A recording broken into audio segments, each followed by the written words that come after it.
Lauren, thank you so much for coming to our Newmarket office, joining the podcast and letting us pick your brain. Thanks for having me. Absolute pleasure. First question I have for you is, how did you start your career? How I started? I must say it's a long time ago now. I started in France. So firstly I studied law, employment law, business law. After an internship in a law firm, I found that the role and the career of a lawyer wasn't for me. And I specialized in my master degree more in the HR space. So after my master degree, I really started my career as HR. And for my career, I went for the different types of roles. And I think it was a good choice because I love learning new things. I get actually bored quite easily if I'm doing the same things every day. So I found a career in HR, people and culture fascinating because you can do different things and you never have the same day. dealing with employment issues, dealing with legal contract, working on different projects around diversity, well-being, and all those experiences internationally brought me to where I am today in a more leading space as a head of department. And with experience, background, the understanding on how to lead all those disciplines within the HR world. Right. So, a question I think a lot of New Zealanders will probably ask. So you did that master's degree in HR, right? How helpful was it? I think when I started my career, I thought it was useless. Okay. When you start in a role and you wonder, it's like, what I'm doing? It's like what I learned, I just can't apply it really because I guess it was very conceptual. Right. But like you understand the value later on. I think it was good at the time to learn the concepts and going back to foundations. And also with a legal background, I found it very useful in the HR space to understand, how do we manage the procedures? It gives you good habits on researching information, data into, the law, or in the HR space would be, how do we operate as a company? Okay, let's back to it. So I found it useful later on when I realized actually what I learned, it's how to think, how to research. It's all those good behaviors, how you think about an issue that help. Very true. I myself, I had dropped out after my third year. But like you mentioned, all those good habits, like say for example, I'm going to speak for code. You code something. You create a unit test after. Sometimes you do your unit test before. Those habits were learned there. If I went out and started coding like an amateur, I don't think I'd care too much. So you're right, like all those habits, they become so helpful in the future too, and even, pretty instantly in some cases. But I think one thing I'd like to because I had a guest here before, Sean. So she's very passionate about DEI. And so she's worked in Europe. She's worked here too. And she says that when it comes to DEI, Europe are up here, New Zealand are really way behind. You've worked in both places. What are your thoughts on that? I would tend to agree. And it's hard to generalize, countries and companies. There is in New Zealand companies that are really good with D&I.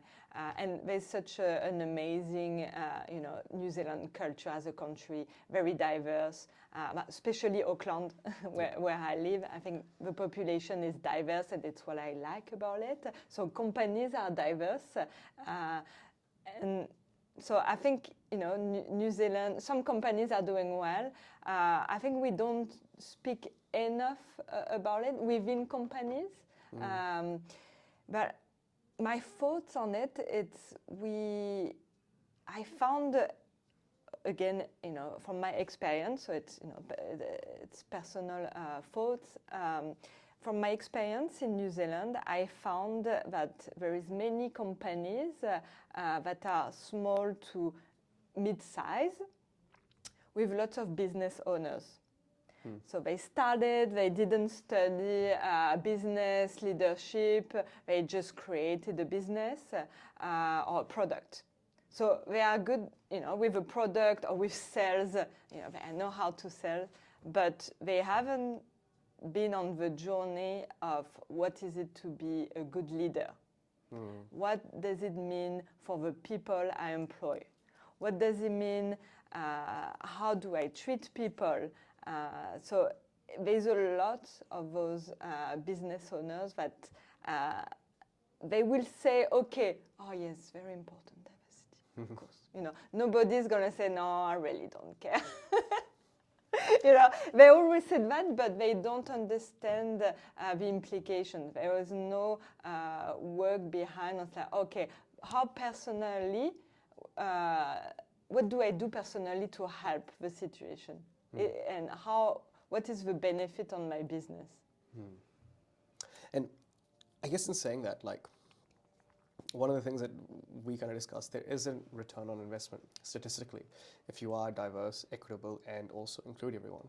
But then a lot of these companies in New Zealand, even sometimes we're guilty of doing it because our clients request us to do it, it's just at a talent level. So one of the things that you're very passionate about, that you explained to me before, was employee experience. So when we talk about embedding DEI in a culture, how do you go about it? What things would you, I guess, think of and give a lot of attention to implement something like that? Firstly, I always recommend to look at the data, the basic. Actually. And also, I work for a data analytic company, so we're very strong on data. But it's looking at, okay, what do we have? What are our data? How's our diversity picture? What we can see, what we can measure, we can improve. So I will look at surveys, looking at the data. Where are our weaknesses as a business, and where we want to go? And it's about awareness and training, and challenging each other in a safe space about those discussions. What diversity bring, but put this diversity into a common goal. We're bringing people together in a company, but why? Why are we trying? What are we trying to achieve as a company? And we come together, we work together. It's important to have this common vision, this common understanding of the goal within the company, and come with a diverse perspective, but to achieve the same thing. And if we're trying to, I guess, bring everyone on board with that same vision, same mission, and that same, I wouldn't call it ideology, because I guess that's the beauty of diversity, like there's different, right? But like, how would you align them when it comes to growth goals and that vision, like you mentioned? Communication, alignment. I'm not saying it's easy, and it's just a very hard work to be okay. So sometimes we think different things because we're diverse. I see a situation, but it's like reminding people of what are we trying to achieve? What's the goal? Why are we coming together? So it's the hard work of constantly communicating about the goal and aligning people.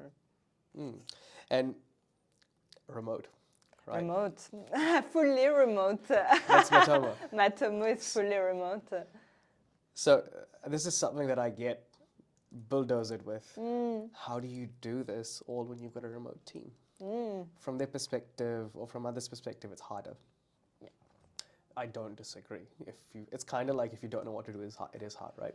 But when you do know what to do, maybe it's a bit easier. How do you approach this? So, it's my first company, Matomo, where I work fully remote. Of course, we were all fully remote during COVID, so we had a test of it. But, so before I was like lots of companies, hybrid. Yep. Comparing my experience now, I've been with Matomo for over a year now, so I can speak about this experience and compare with my previous experiences. And when I talk to peers also, I get feedback. Personally, I found it easier to be fully remote, but hybrid. I found it hybrid. Right. You have always meeting in the office, because like you will say 3 days in the office and 2 days at home, or depending how people work. So you come to the office, everyone is on the computer, and you have meeting, leadership meeting. There's always people online. So you're always in between. Yeah. So sometimes it's you're online, so you're in a meeting, you're trying to get your point, but people are in the room, so they speak to each other. It's not easy, and find the right rhythm, so what's good or not, who comes in the office, who don't, who's going to speak to which manager. So it creates a difficult situation. Fully remote, and Matomo has always been fully operating fully remotely. So from the beginning, the company built processes around this strategy and this employee experience, which means everything we do is online. We're remote first. So we have all our processes adapted to be online. So, for employee experience, you have your onboarding online, you have like checklist, you will watch videos, you have training, you can speak to people, but it's very tech-minded. Also, we tend to hire people who are tech-minded because it's fully remote. So you don't have an IT person coming or behind you. So you need to be able to to work it out. But all our processes are built around this employee experience that will provide. You'll be working from home or from anywhere you want, but you'll have everything you need. At home, all the equipment, everything that facilitate your work.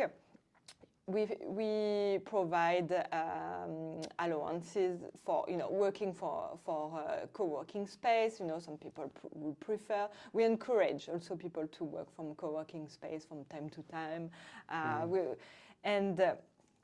We have people, so we're an international company. Also, we have different. We're focusing on 3 hubs at the moment: New Zealand, Europe, and Canada. So we're working globally, but we have people. We have a person in India, Australia.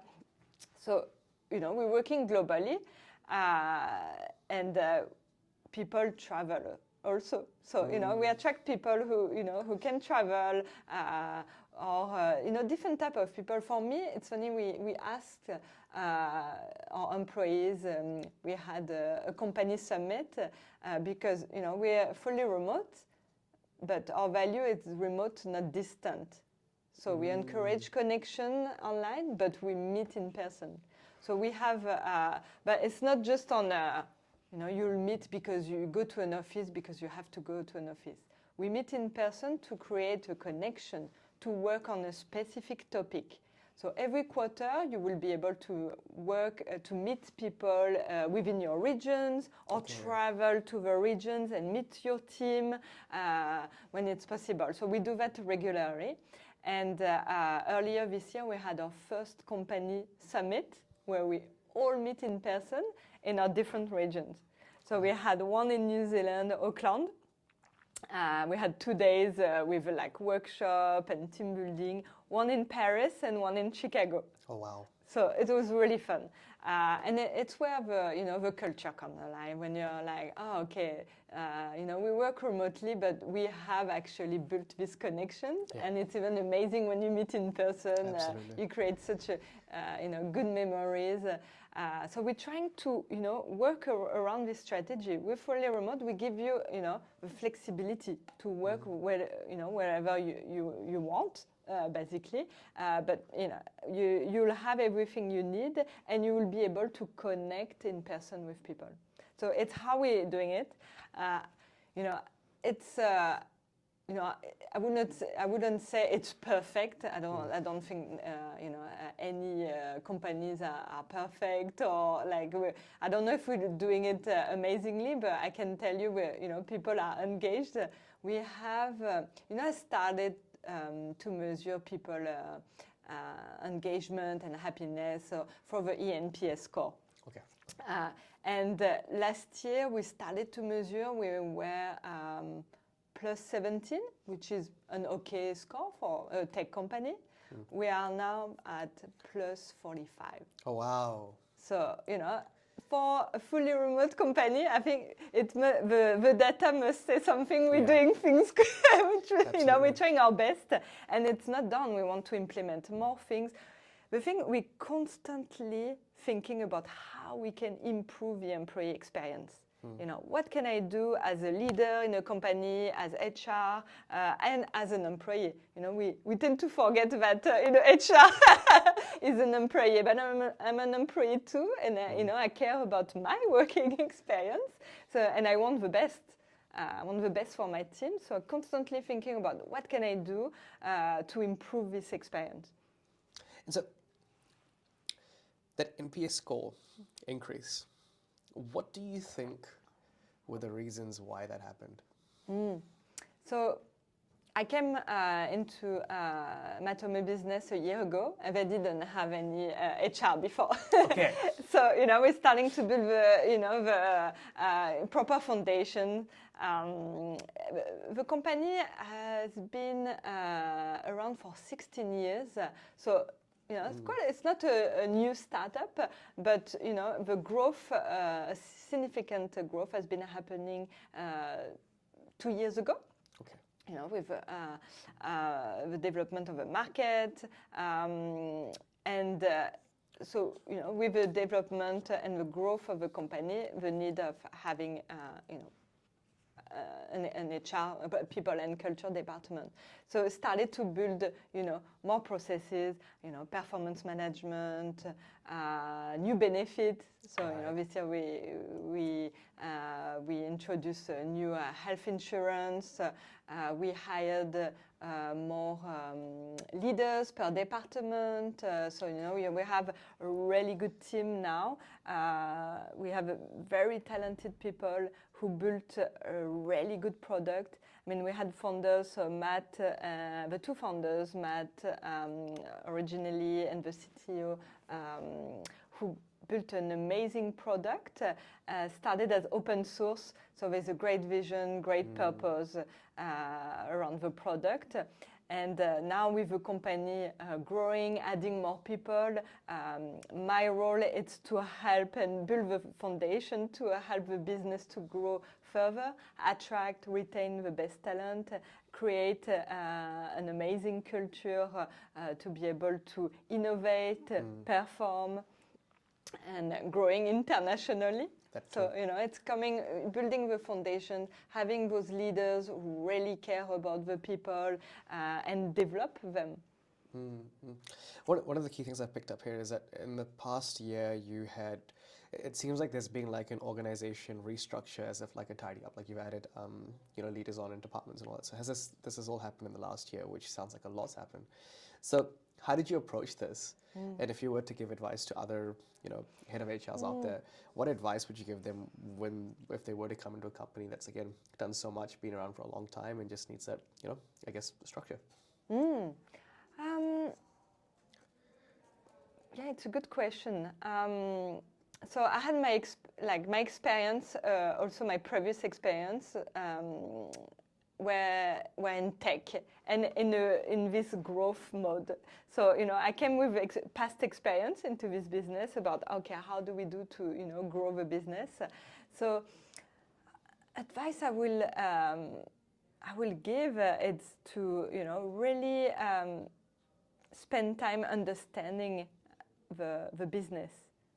And the founders, when you come, especially with in a tech company where you have the founders who want to take the business and grow it, really understanding, how they work, where do they want to take the company, and really advise them on, okay, what kind of culture they want, and building the strategy and the roadmap with them. Right, right. And I guess in doing that, like you've done that all remote. What have you kind of learned in hindsight? Like what things kind of went wrong, what things went really well, and what would you do in the future?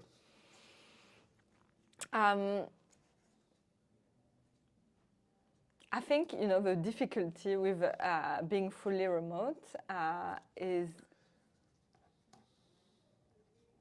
sometimes it's hard to align with everyone. You're not in the same office, so communication is even more key to update people, and sometimes you just miss, like, and you don't know, you haven't updated someone, or you're not sure how people react.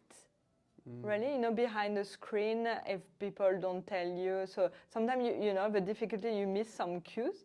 Yep. You will be like, oh, okay. It's easy for some people who have EQ to understand how people react in a meeting, for example. So, there's something going on, or you see someone's reaction. On a video, less. Behind the screen. So, listen learned, it's to really do more check-in. So actually, in a remote environment, you have to be proactive instead of waiting for cues of that. Oh, how do you feel about that? Or, is it clear enough? Is it clear? No.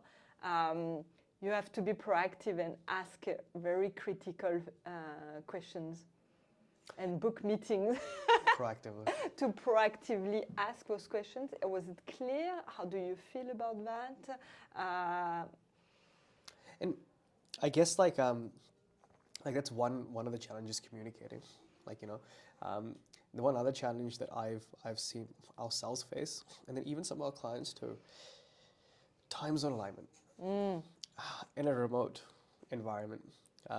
And like you mentioned this there, that like, okay, some of your employees can also, work wherever they want. So they could be maybe today maybe they're from Canada, but they could go all the way to London, which is a totally different time zone. So instead of like battling 3 time zones, you're battling 4 now. So how do you manage that and stay productive? So it's a challenge. Of course, you don't want to be working at midnight with someone. Or, we're trying to respect kind of a 9 to 5 schedule for people at the moment, and with the understanding of sometimes you will have a meeting that is not in your 9 to 5 because you have to connect with someone globally. So it's kind of, the agreement, the understanding that, okay, this is the situation. We're a global company. You actually, it's what you sign for. You want, and you're attracted because you want to be able to work fully remotely. You want to be able to travel, but you have to understand that somehow you have to make it work. But not, we don't want people to overwork or work too late. So, we're trying to have a healthy boundaries. And tell people, please let us know when if you have too many meetings. Try to avoid them, and also we work asynchronously. Right. So we want to avoid too many meetings. do the maximum preparations before, have everything in writing, because it's the key. If you're fully remote, you have to document everything. So instead of, okay, I'm going to ask this person, I'm going to request a meeting, no, the information will be somewhere written. Yeah. So you do the prep, you document all your processes, so you don't have to do late calls. But sometimes it happens. We want to manage that, and it's the leaders of each team who have to reinforce the message.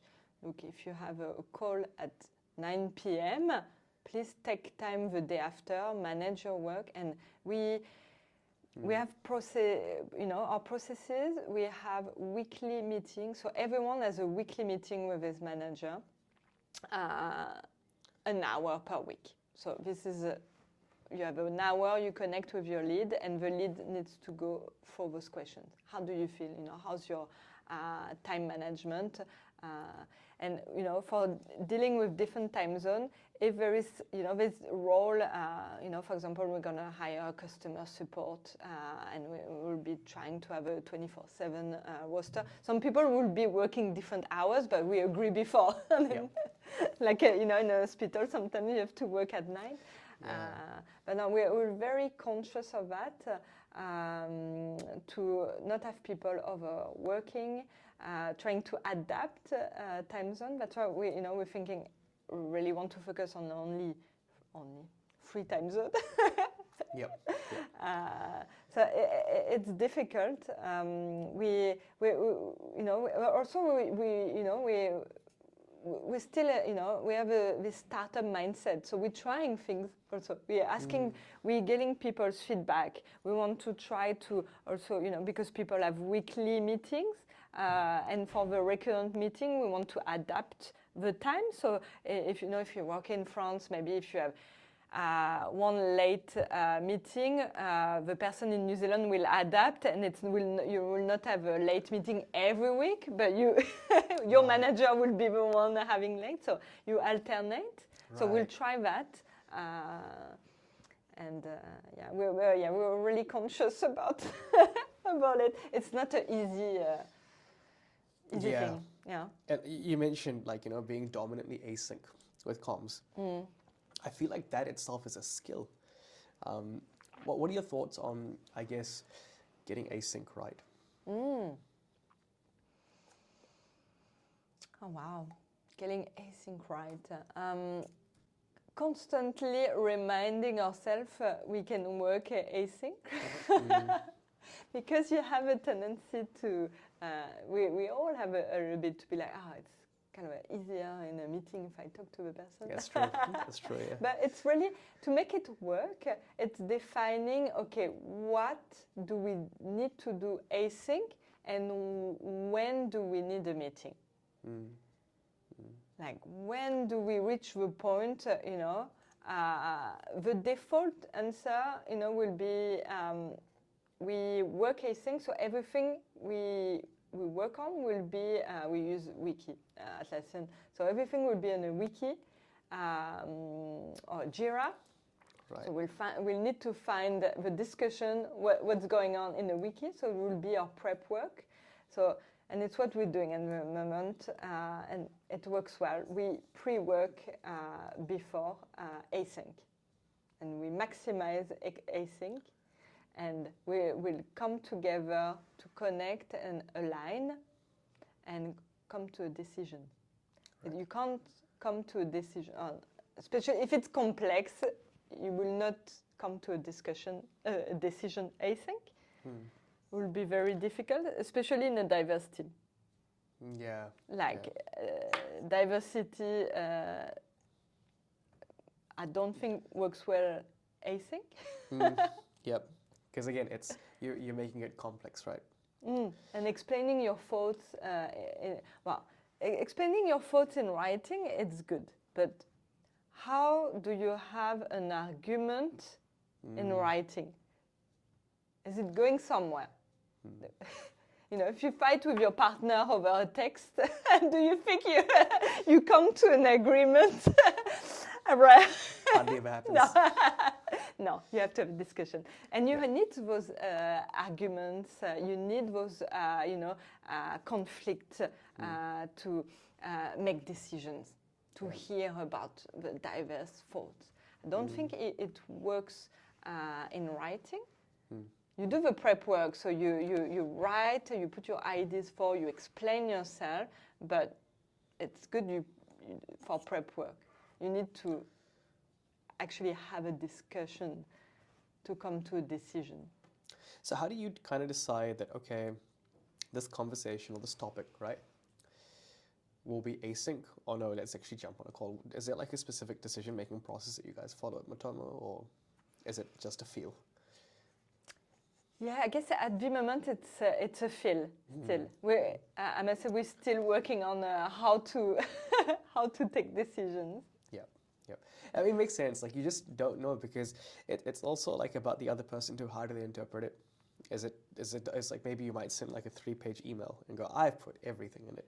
And then it's just like, well, where do you start? Where do you begin? And it becomes like a 3-hour task just to understand the email. Exactly. It's a lot to read and process. And especially if you go back and forth. But like we tend to, like we haven't formalized it yet, actually, how we, take decisions on, when, but I think it's what we're moving forward, having those discussions to align. We're still in process, to working it out. We're still a new senior leadership team. Everyone has been here for a year and a half. Right. So we're still working on how can we work together at our best in this environment. Yeah. So we're constantly thinking about it. Right. And it sounds like you guys have done a lot, like I think 12, 18 months you were talking about, right? Like having a structure, putting all that in, having NPS, like a lot has been done.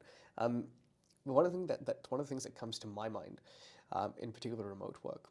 So we've seen some of our own employees abuse it from time to time. Human nature. Sometimes you get away with something once, twice, and you're like, oh, I could continue to. Have you ever faced that? And, if you did, how did you kind of tackle it? Yeah, poor performance, or people not doing their job. It's the reality. It happens, but it's not particular to fully remote company. Yeah. That's true as well. Yeah. It happens it happened in from my career. All the time. It's funny, and I guess it's what I liked about being HR, people and culture. You see both sides. Yeah. You see, the employer. you have a good view on the employee experience, on processes, what's your environment, and how people perform, behave in a certain environment.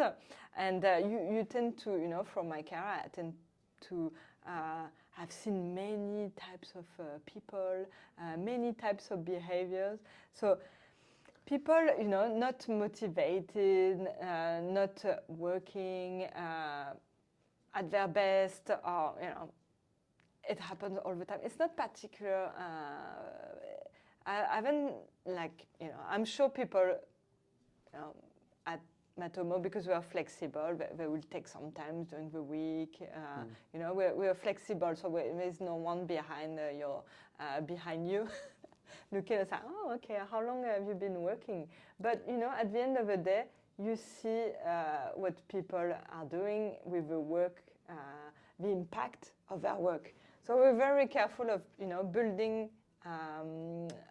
procedures, having good leaders who can, check the work, help people to work at their best and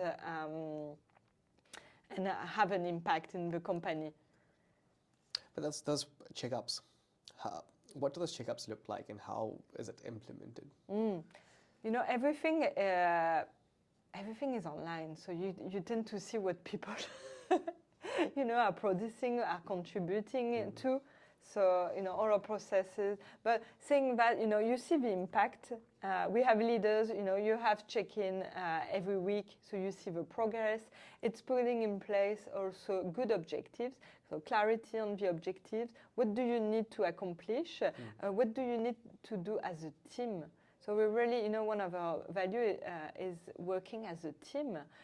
So, it comes back to, you hire good people, great talent, you hire them at the right job, kind of a basic, okay, we hire, what's the role, what they need to do, have the right person, and they need to be able to work as a team.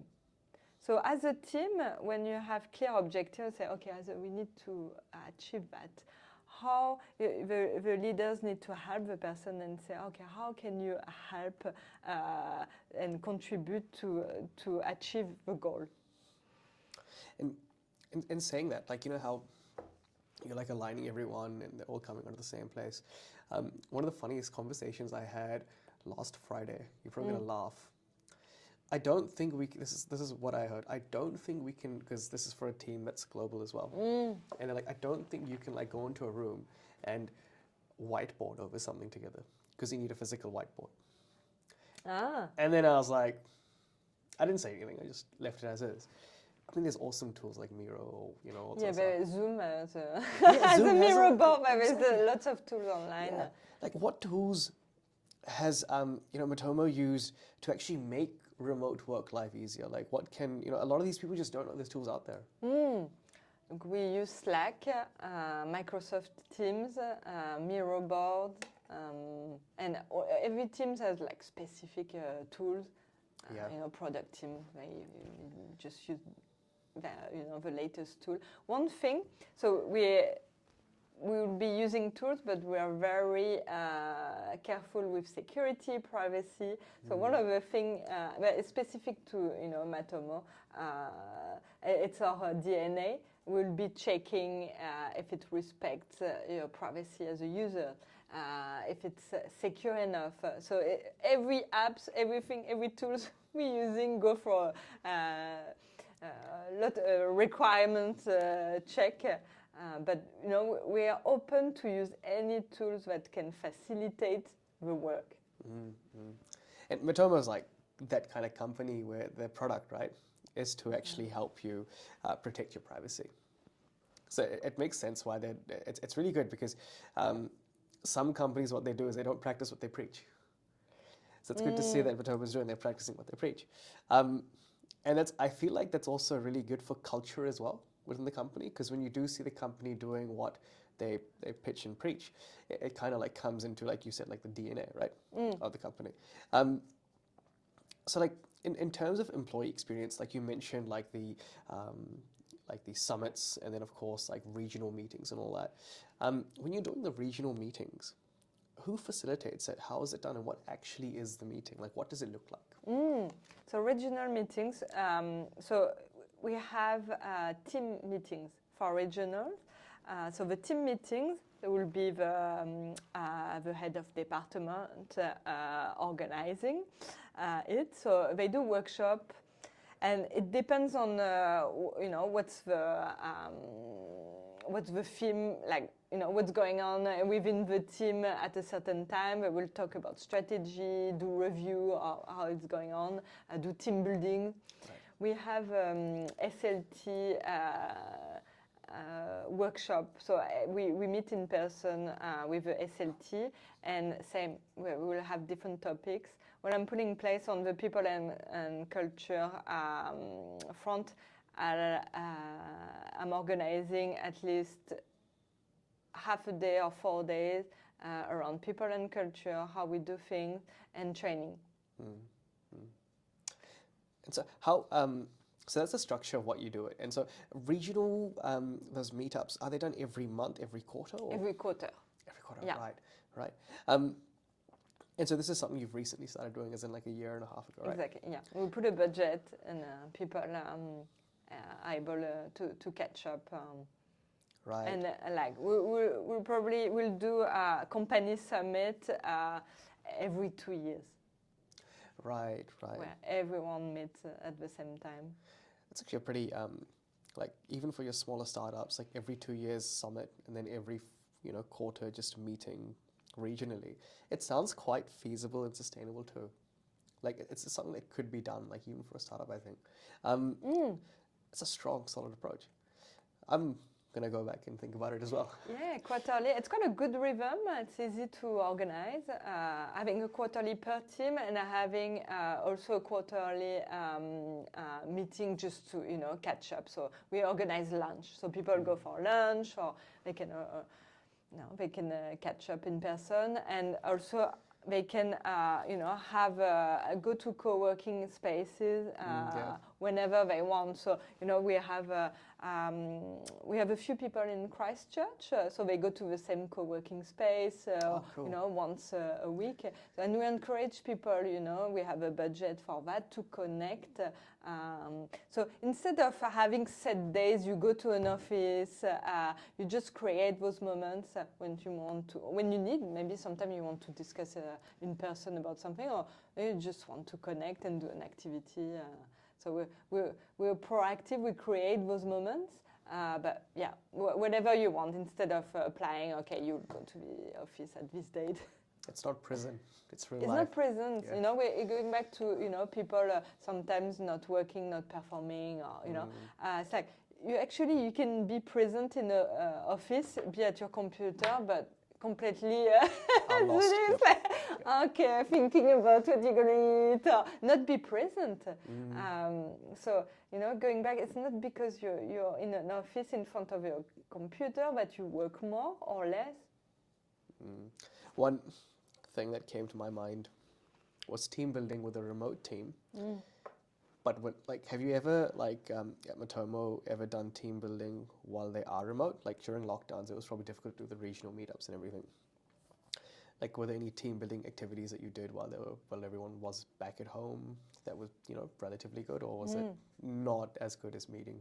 So during COVID, I was working for a gaming company. Okay.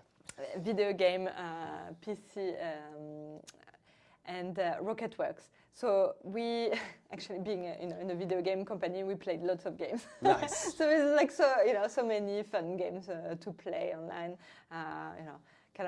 Of course, we were playing our own games, like survival type. But there is many apps where we played trivia. Teams were playing poker online. I do more like questions, trivia. So you have to find games that can please different type of people. So they play different type of games, I guess. And also I guess bringing them together as well. It's like what sort of I guess video games have you played in the past with teams, like multiplayer ones, that have actually helped with that team building, I guess, objective? I guess the game that Rocketworks launched, Icarus, is a good one if you haven't played it. It's kind of a good survival game. You build, you craft tools, and you're trying to survive, and you can play as a team. Also, we were, lots of times we were testing the game, so it's always good. There you go, yeah. So, there's so many types of games. Really, you have to test different types of game. Ask people also to come up with ideas. Always it's never good when it's just the HR or a CEO or CEO who comes with the idea and say, we should do that. You just ask people, okay, what do you want to do? What do you want to play? And you try to change so it can. Yeah, and that actually makes a lot of sense. It slipped my mind that okay, your best advice are actually your own people, because you're doing it for them. Exactly. But if you were to look at a multiplayer game, like say a remote one, what elements or attributes would you say that game has to have for it to be a good team building activity, or do you think that any game could be one as long as everyone likes it? A game where you have fun, I guess. It needs to have a fun part, not too complex. It's always good when you can play as a team. if it's a team building, you can partner with different people within the organization, and usually, and it's the same rule I apply when we do team building, in person. It's trying to partner with someone you don't work closely with, you don't know very well in an organization, and through the game you will learn about the person. So it's quite fun, and partner with someone who's different. I'm HR, so usually I partner well with engineers. Usually we bring it's a good combination. That's true. That's true. I guess I'd probably fight and say I'd want the one that plays the game the best because I'd want to win. I agree, and I think it comes back to having, it's good to have, to compete a little bit. Yes, It's funny, we found that we had many team buildings at Matomo, and there's a good level of competition, but like fun, we try, it's quite good. You play a game, it's fun, but, having a bit of a challenge to try to win, so partnering with someone who's good is always... Yeah, I think we started in the office ourselves because we've got kind of distributed team, so we might play COD, right? Everyone has an Xbox console, so we're able to play it. So that's a bit of fun. You do get a bit of team building elements there, but then what we found is that some of the older employees, they weren't too keen. Because they're like, well, we don't want to play a game. So like, okay, and like they're like, we don't want to go get our son's PlayStation and play on that. So we're like, oh yeah, that's fine. Obviously no one's forced to do what they want to do. I guess like for those people that don't want to play a game, what other like team building activities could you do while being remote? Look, there's many many things you can do. Like it's funny because we are exploring what we can do at the moment. I think, and what we're looking at, it's developing what we can do around well-being, about learning. So, having possibilities to connect with people and come together with the same. Going and sharing the same, sharing some, things you like to do. So it can be many things. So we're looking at, how can we connect, well-being. We have a few people who like yoga. We have a few people, it can be, okay, how do we come together and learn together something? So it can, it's not just about games, but it's coming and say, oh, okay, we're gonna do a training together and share ideas, share our thoughts. We can do, yoga class, meditation session together and talk about it. Or coming together and talking about, a topic that we love. That's true. That's true. Because I guess we forget the key element. I mean, for me, maybe I'll speak for myself. Is the objective of a team building activity is actually just becoming closer. And however that's achieved, in whichever way, as long as it's achieved, is so important. And I guess like how you mentioned, like yoga, for example, or even just talking about a topic that everyone cares about. It could just be a sport. It could just be, probably not politics, but yeah, because then that'll some people might resign. So that's no, it's coming together around something you want to share. It can be sharing a coffee. You can do it also online. Get your coffee at 9 a.m. Have a chat. Or say, okay, I read this book. Do you want to read it? And we talk about it in a month. Yeah, that's actually something. And then even like just saying, well, how was your weekend? What did you do? And there you go. Someone's talking about their hobbies, and maybe there's a click. Oh, I do the same too. Or maybe I don't do it, but that's interesting. So we use Donut, the app. It's like it integrates to Slack. So it generates connection and messages. So you'll be connected to someone in the organization. And they say, oh, hello, what's your favorite dish? What's your thing? It asks you questions. Okay. So it preps your conversation when you come, and after you say, okay, let's meet. So you meet online after, and you're like, okay, so it gives you a start of a conversation, you know, and you can Right. connect. So it's how we do things at Vivament. That's Like, we really know when you cool. start your onboarding, you're like, okay, I have donut, and you meet with people. That's actually pretty cool. So this app integrates with Slack and it talks to you and it takes that information. Does it share it with other people or how does it? How does it Just with the person you connect to. Oh, So randomly it will connect and say, oh, hello. right, and then it'll ask you questions. Yeah, and so before and after you say, oh, okay, let's meet. And when you meet with the person, you say, oh, okay, so you said that. And Right, that's pretty cool because you've kind of like built a bit of a connection before you actually, or at least I guess you call it like a prep or data, right? Exactly. That's so cool. What other tools like do you guys use or have used in the past to like kind of like foster that connection?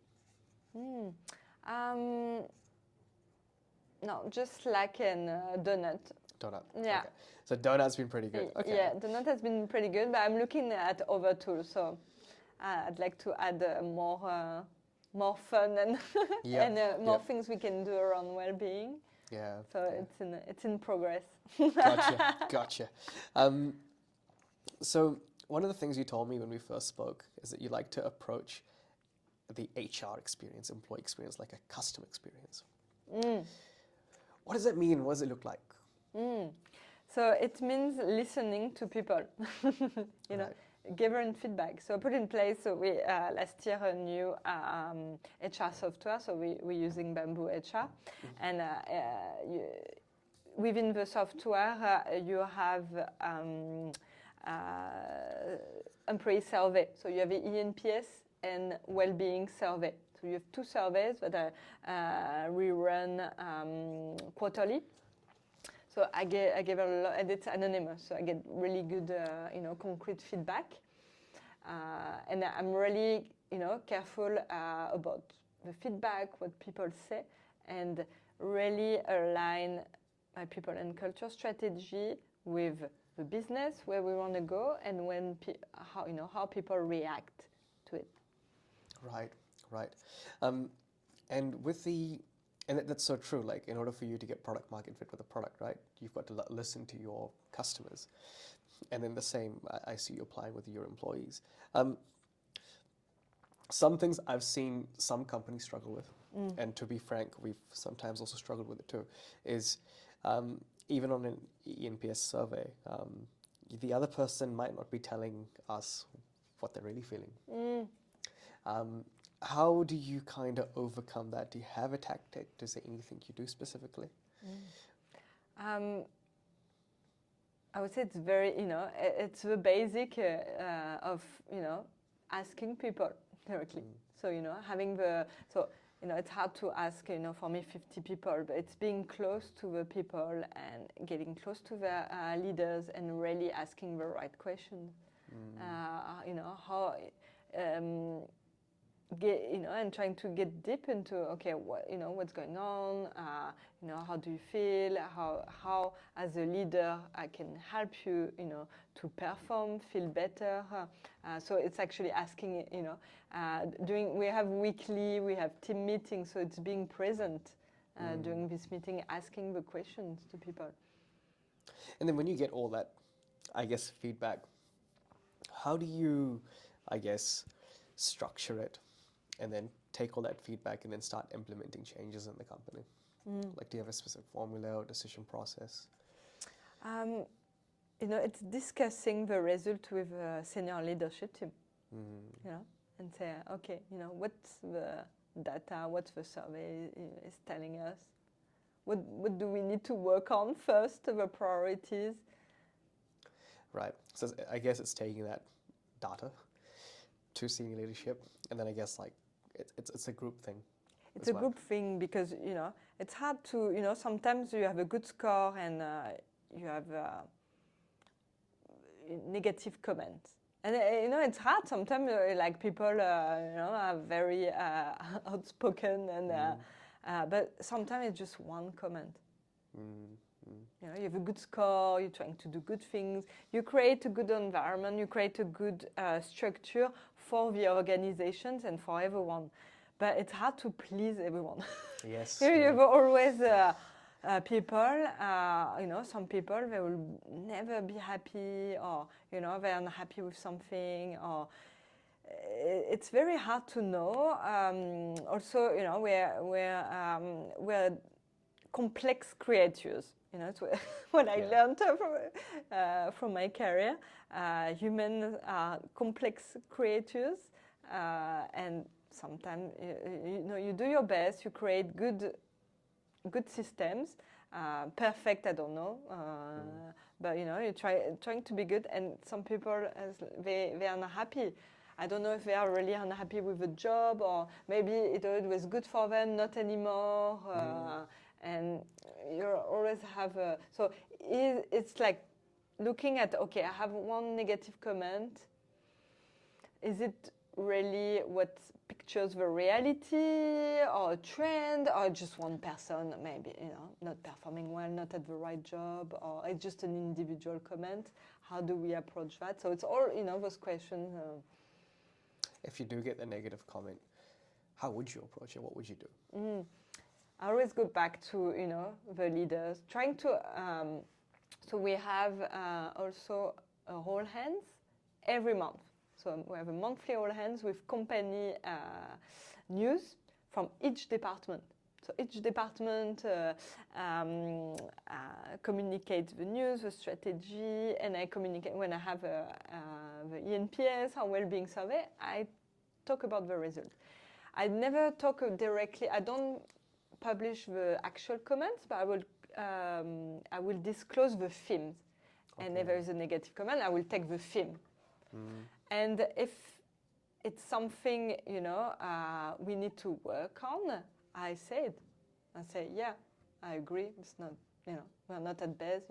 We're trying. It's in progress. Like you can't fix everything, or we need to be better at company communication. It's like, yeah, I agree. And we'll try to do our best, and it's what I think I need to do.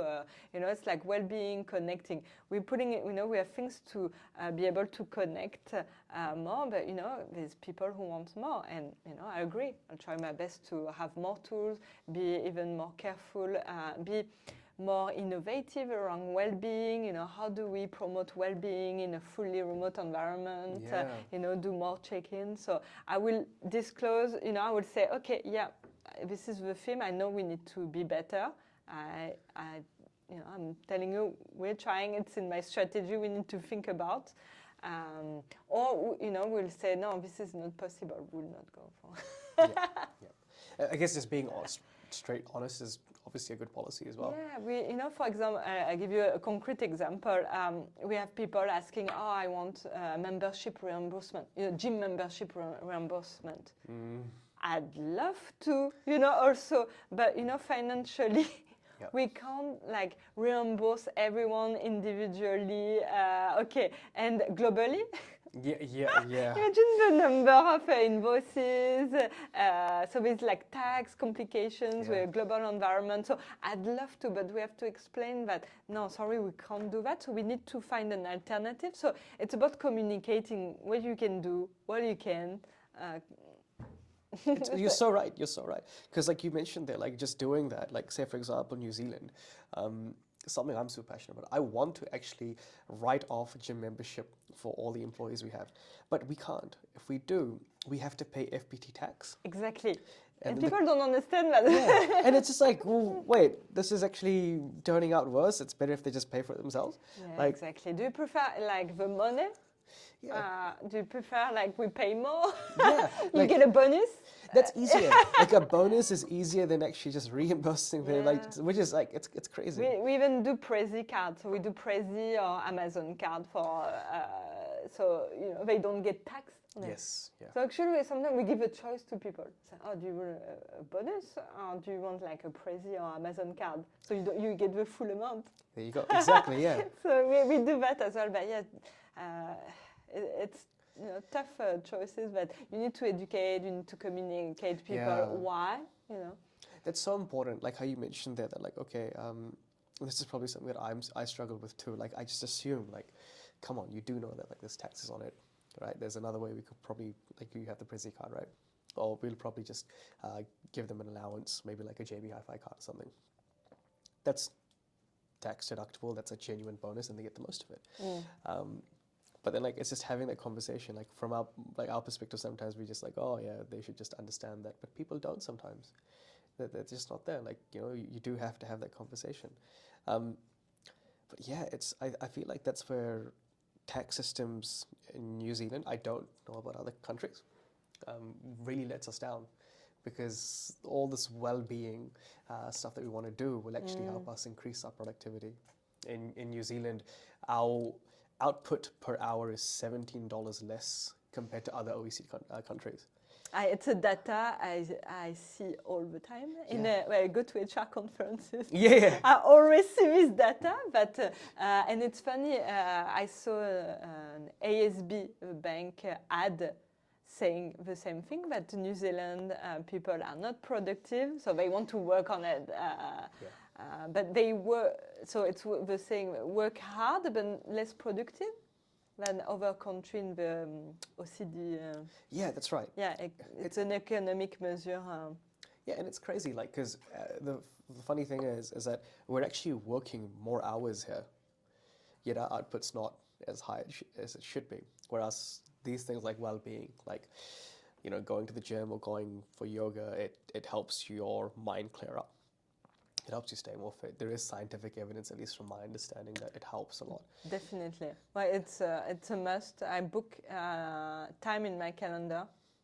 I go dancing, I go play tennis, and it's a must. It's booked in my calendar. And it's like a need to have. Like, I feel like it's just as important as eating. Exactly. Maybe I'm being extreme.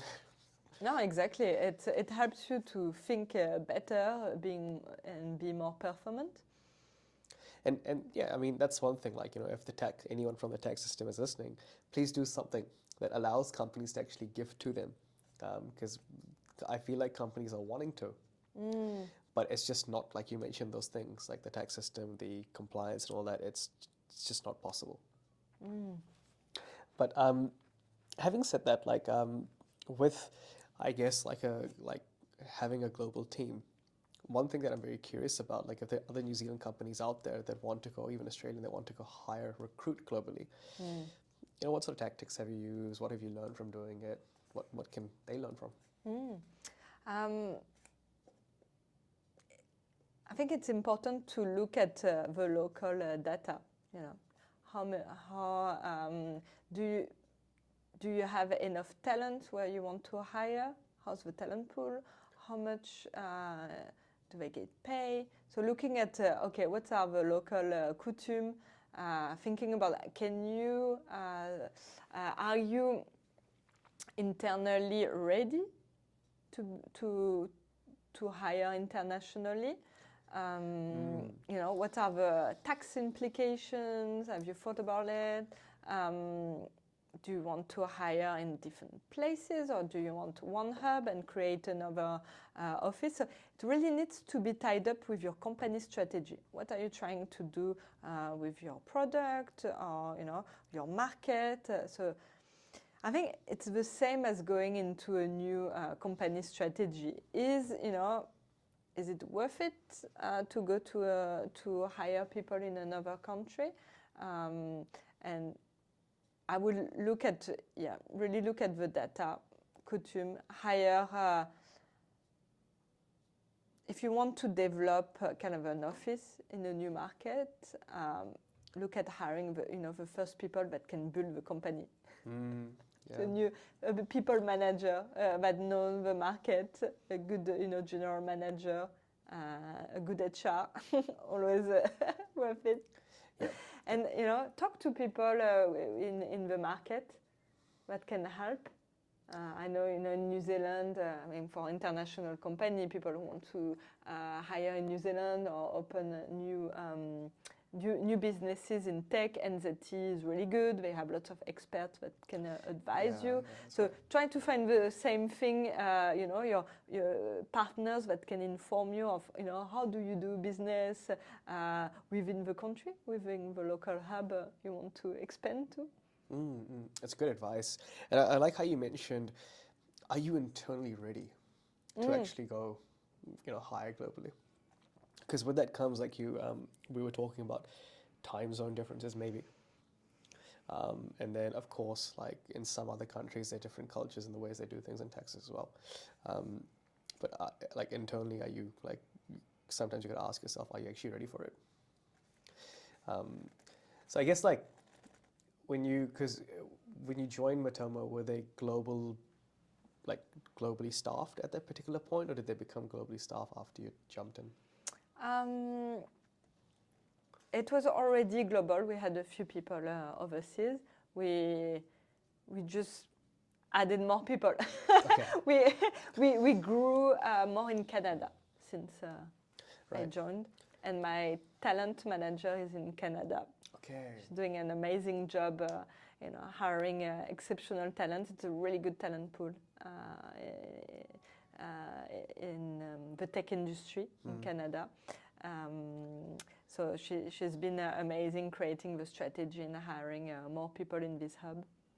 Right. And so how did you structure that? As in, like, did you hire this talent manager in Canada first, or was it after 2 hires there or 3 hires there? Like, what was the structure strategy to do this? Because, yeah, I totally agree. Canada has an amazing market, and it's an amazing place too. Yeah. So quite early when I joined the company, I started to hire a talent manager. We needed someone focused on creating, the strategy and getting people on board. So actually, we did it a bit at the same time. We're still a startup, so we have to move forward. We create a strategy and we move forward. We need people. We need to hire people. So we started to, we chose Canada because it's a great talent pool, and it's friendly. It's a friendly time zone with New Zealand. Yeah. And what we're finding, it's also, because most of our clients are actually in Europe, a big market in Europe. So one challenge, it's difficult to have all our 3 time zones together. In a 9 to 5 scenario, it doesn't work. But what we're finding, it's like Canada, it's kind of it's our time zone bridge between New Zealand and France. Because, that makes sense. So when you think about it, it's like, roughly, because I know Canada, we have they have different time zones, which doesn't make things easy. Exactly. Ottawa, Toronto, there's a bit of a difference. But I have, roughly, I have a half day. I share half day doing with Canada, and Canada shared half day with France. Yep. So we're in between, so it's quite easy. For example, Caroline, my talent manager, so I had a call with a European company. So recruiters company, and it was too late for me. There was no time I could make it with New Zealand time. So I say, go, it's a responsibility. You catch up with them. And it's a nice distributor team as well. Like if you've got like the right people in the right places, then you can actually make this whole different time zone thing work. Exactly. I mean, it's still difficult.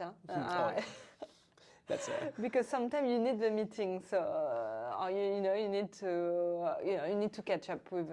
You need to meet a customer, or a recruitment company, or you want to talk to a person, so you have to have a late meeting, but you have to work it out. At least, for me, if it's and it's what we're telling people. If it's not every week, people don't mind having once. 9 p.m. You look at the benefits. You can work from anywhere. Yeah, where people, our CEO is in France, and he's French, like me. Yep. But we have our CTO is based in Germany. Our CEO is based in New Zealand, Wellington, but is in France at the moment. Right. So you have this flexibility. So it's a huge benefit. Yeah. I was able, for me, I'm a mom of 2 young kids, so I love flexibility and having this work-life balance, being able to spend time with my kids, but also keep my career. I love what I do. I love working at Matomo, so I'm happy and I feel like I can make it work even better with having young kids. And also my family are in France, so in December I had a holiday, but I took a month and I worked for 2 weeks in France. Plus, I had the pleasure to meet the French team. We had a few people in France, so I organized a meetup in Paris. So I love it. It's kind of an environment. I'm like, okay, I have young kids. I can manage my career. I can travel. Having more flexibility, and people enjoy it. So if I have a meeting, one time at 9 p.m., it's like I don't mind. I will Yeah, you actually inspired me to kind of focus more on how we can make remote work even more. Because you're right, that flexibility makes life so much more easier. And when life is easy to do, then work becomes easy to do, is my understanding. And then of course, like even your 9 to 5, sometimes you have to come to the office a bit early. Sometimes you stay until 6:30. It's everywhere, right? You just got to pick your poison, is what they say. Yeah, make it work for you. Yeah. I think fully remote is not for everyone. So I'm not trying to paint the fully remote. It's all perfect. It works for me. I love it. But I know you also, I'm experienced. I know what I need to do in my job. And I'm disciplined. It's not for everyone. If you want to connect with people, and if you're, I guess, if you're younger in your career, and I guess it's a bit easier to learn from your manager if you see the manager every day. That's true. And and again, we don't have many beginners. In our company, we're actually more experienced. Our people have at least the first experience, so they know how to work. We have a good learning environment also. We provide lots of training tools. Everything is online, but also we have lots of team meetings where you can learn from each other. But again, it's not for everyone. Like if you tend to learn more while catching up with someone in person, or if you're not proactive, and when you start your career, and not everyone is like super proactive, asking your manager, oh, what do I need to do? So if you're not very proactive, you don't learn online, it's not your preference, you will go prefer to work in an office. So, you have to think about what's my preference of learning, what do I want to do, and make your own choices. It makes a lot of sense. Like there's pros and cons to the entire thing. And then the other thing as well is that, like I was about to mention, is that when you've got that experienced team, I guess with a junior or intern, it's very hard to work remotely. It may work, I don't know, I haven't seen it work myself. But then when you've got an experienced team who knows what they need to do, know when they need to be proactive, it makes the whole thing a whole lot more easier. And there are pros and cons with the entire thing, which is, it's so good that you mentioned that as well. Yeah, I think for some people, it can be a struggle for if you start your career. But, saying that, actually, we started, so this year we hired our first intern. And like in marketing, and she's been doing a fantastic job. Nothing. So it can work. You have to make it work for you, and hire people who want to work fully remotely and who understand what the struggles could be. And That's actually a very strong point. Like finding someone who wants to actually work remotely. So when it comes to approaching that intern in marketing, do you think there's anything particular that you've done as a team or company to help facilitate like that person's onboarding? So we started with recruitment, like being clear. Okay, what is it to work remotely, work asynchronous, work being very heavy on documentation. Like I don't know how many wiki pages we have, but it's extensive. So you need to be able to communicate well in general, and especially in writing. Document everything you do. So it's not that easy. I thought before Matomo, I thought I was documenting well, not to the extent I have to do now, but it's because we're remote, it's what I have to do. So it's being clear of, okay, what is it to work fully remote, how we do things. And during the onboarding, it's really creating, facilitate the process, creating good training, good system, good resources. So we have so many good resources, a checklist that you have to go through, and people are available. When you are hired at Matomo, your first call onboarding it's with the CEO, and the CEO is talking about the company, the values, and help you to do your security and privacy check. Right. So and along the way, you have of course your team who's helping you, and people around the business. We have an amazing office remote manager, CEO, who will help you along the way if you need anything. So we have good resources online, and also you have the human touch of be like, okay, are you struggling, or did you miss something? Let me help you.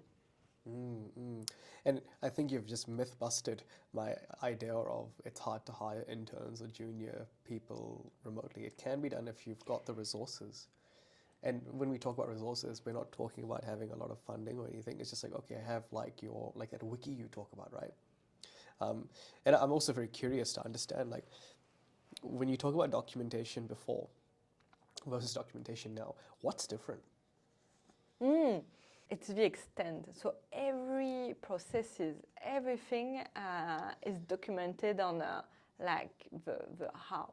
If I implement a new process, I'll have to document and say, how. So the next person, if I leave tomorrow, the next person needs to be able to come to my job and say, okay, how did she do that? Okay, I'll be looking in a wiki. It's like, okay, this is the process. Okay. Right. So that extent, which That is extent. it's wonderful. Like, it's kind of like going, hey, how'd you do that? But you can just go on Wiki instead. Yeah, and we do, internally also. So we have lots of reading checklists, but we are creating more videos also. It's same for the product. You'll be looking at how I do this. Yeah. It's like same if you go on the internet, you struggle with something, you always have a YouTube channel. We'll be like, okay, you do that. So we're trying to do that also internally. Oh, right. So it's like an internal learning platform. Yeah, we'll be trying to build that something. Right. That's amazing. More precise, but yeah, we have wiki with.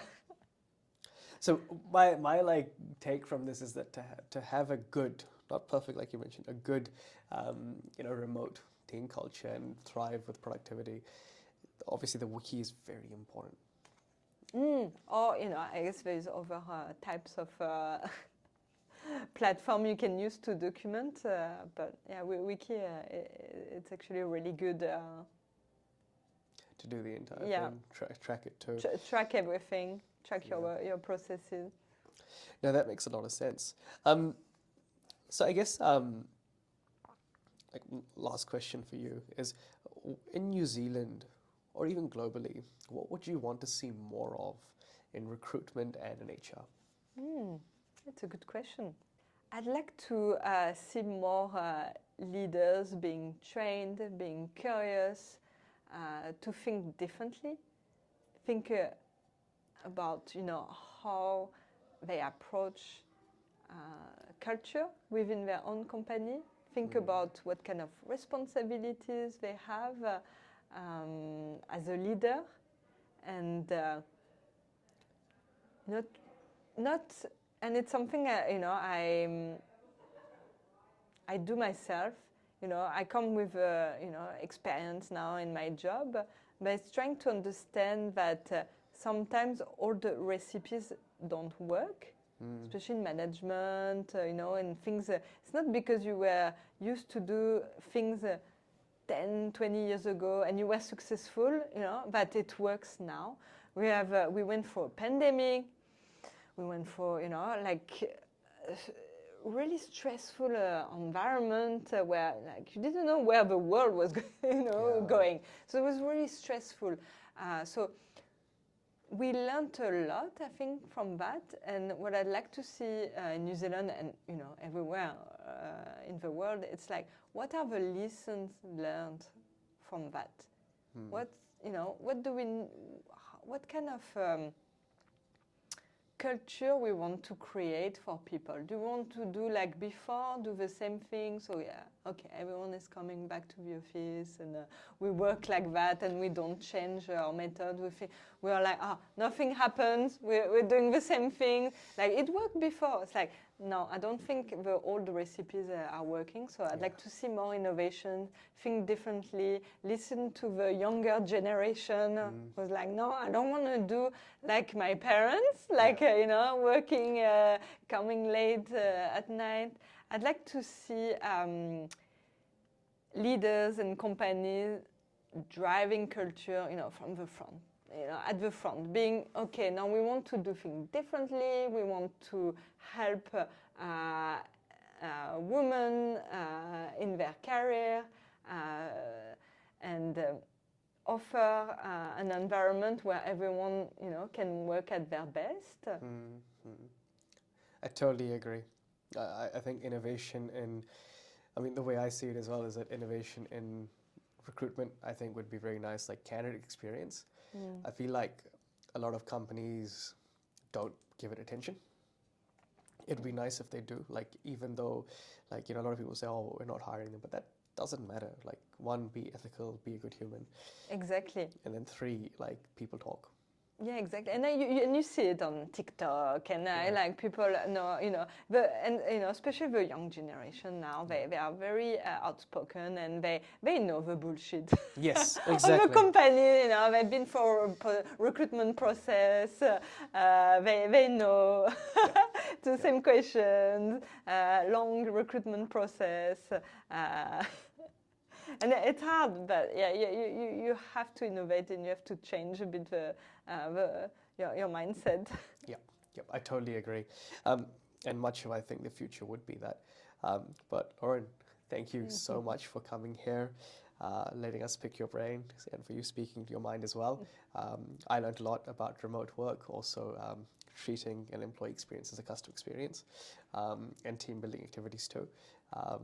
Thank you very much.